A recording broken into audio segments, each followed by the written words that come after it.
Hello everyone. ఈరోజు మనం మ్యాథ్స్లో కొన్ని ఇంపార్టెంట్ ఫార్ములాస్ నేర్చుకుందాము. మనం ఈక్వేషన్స్ క్యాలిక్యులేట్ చేయాలో సాల్వ్ చేయాలి అని అంటే ఎక్కువగా ఈ ఫార్ములాస్ని యూజ్ చేస్తూ ఉంటాం అనమాట. See the first formula. Please నా ఛానల్ని సబ్స్క్రైబ్ చేసుకోండి. మెయిన్ ఈ ఫార్ములాస్ వస్తే మనం క్యాలిక్యులేషన్స్ అనేది ఈజీగా క్విక్గా వితిన్ మినిట్స్లో మనం ఒక ఈక్వేషన్ని సాల్వ్ చేసుకోవచ్చు. First, a power m into a power n is equals to a power m plus n. a power m plus n. ఎప్పుడైనా సరే బేసెస్ ఈక్వల్గా ఉండి మల్టిప్లికేషన్ ఉంటే మనం దాన్ని పవర్స్ని యాడ్ చేస్తూ ఉంటాం.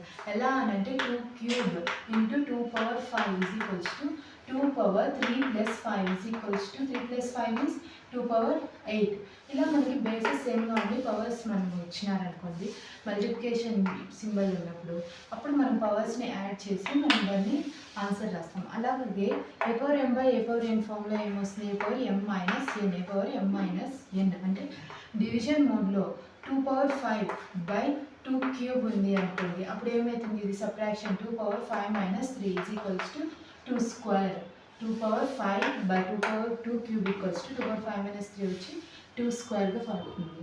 ఇప్పుడు ఎప్పుడైనా సరే ఏ పవర్ ఎం హోల్ పవర్ ఎన్ అంటే పవర్ టు పవర్ ఉన్నప్పుడు మనం మల్టిప్లికేషన్ చేయాలి. అంటే ఏ పవర్ ఎంఎన్గా మారుతుంది. ఏ పవర్ ఎం హోల్ పవర్ ఎన్ ఎలా మారుతుంది? ఏ పవర్ ఎంఎన్.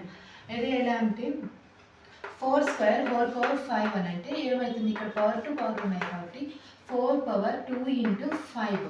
2 5 10. 4 power 10. ఇలా మనం మల్టిప్లికేషన్ చేస్తాం పవర్ టు పవర్ ఉన్నప్పుడు. ఏ బై బి హోల్ పవర్ ఎం. ఇక్కడ మీరు అబ్జర్వ్ చేస్తే న్యూమరేటర్ అండ్ డినామినేటర్కి సిమిలర్గా హోల్ పవర్ ఎం రెండింటికి కలిపి పవర్ అనేది ఉంది కాబట్టి ఏకి పవర్ వస్తుంది, బికి పవర్ వస్తుంది. అంటే A by B whole power M is equals to A power M by B power ఎంగా చేంజ్ అవుతుంది. అంటే 7/3 హోల్ స్క్వేర్ ఇచ్చినారనుకోండి, అది న్యూమరేటర్కి కూడా చెందుతుంది, ఆ స్క్వేర్ అనేది డినామినేటర్కి కూడా చెందుతుంది అనమాట.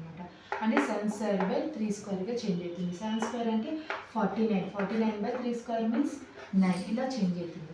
నెక్స్ట్ ఏ పవర్ మైనస్ ఎన్. ఎప్పుడైనా సరే పవర్లో మైనస్ అనేది ఉన్నప్పుడు మనం అది ఫ్రాక్షన్ మోడ్లో రాసుకుంటాం. అంటే 1/a పవర్ ఎం. 1/a పవర్ ఎం. ఏ పవర్ మైనస్ ఎం ఎలా చేంజ్ అవుతుంది? 1/a పవర్ ఎం. 5 పవర్ మైనస్ 1 అంటే 1/5 power 1. 5 power 1 means 5 only. 5 power minus 1. పవర్లో మైనస్ వాల్యూ ఉంటే మనం దాన్ని ఫ్రాక్షన్లో రాసుకుంటాం. A power x by y formula ఎలా రాసుకుంటాం? Y root x. A power x y root a power x. ఇలా ఎలా అంటే 49 హోల్ పవర్ 1/2 అనుకోండి. వై అంటే 2 square of 49 power 1. 49 power 1 means 49 only. ఎంత వస్తుంది value? 7 square. Square square cancel అయిపోతుంది. 7. ఇలా మనం ఎప్పుడైనా సరే స్క్వేర్ రూట్ని ఫార్ములాస్ని ఈజీగా ఫైండ్ అవుట్ చేయొచ్చు. చాలా చాలా ఇంపార్టెంట్ ఫార్ములాస్ ఏమున్నాయంటే a power 0 is equals to 1. ఇది చాలా ఇంపార్టెంట్ ఫార్ములా మన ఈక్వేషన్స్లో. A power 0 value equals to 1 అంటే 5 power 0 10,000 power 0 1 lakh power 0 is equals to 1. ఏ నెంబర్కైనా సరే పవర్ 0 ఉన్నప్పుడు దాని వాల్యూ 1 అవుతుంది. అలాగే ఏ power 1 is equals to a. ఏ నెంబర్కైనా పవర్ 1 ఉంటే దాని వాల్యూ సేమ్ నెంబర్ వస్తుంది. ఏ నెంబర్కైనా పవర్ 0 ఉన్నప్పుడు దాని వాల్యూ 1 వస్తుంది. ఇవి రెండు చాలామంది కన్ఫ్యూజన్ అవుతారు. అలా కాకుండా ఇవి రెండు చాలా ఇంపార్టెంట్ ఫార్ములాస్. మనం ఈక్వేషన్స్లో చాలా ఉన్నాయి ఫార్ములాస్, కానీ ఎక్కువగా ఫ్రీక్వెంట్గా mostly used formulas are these only. So learn these formulas. These are very very very important formulas. Please subscribe to my channel.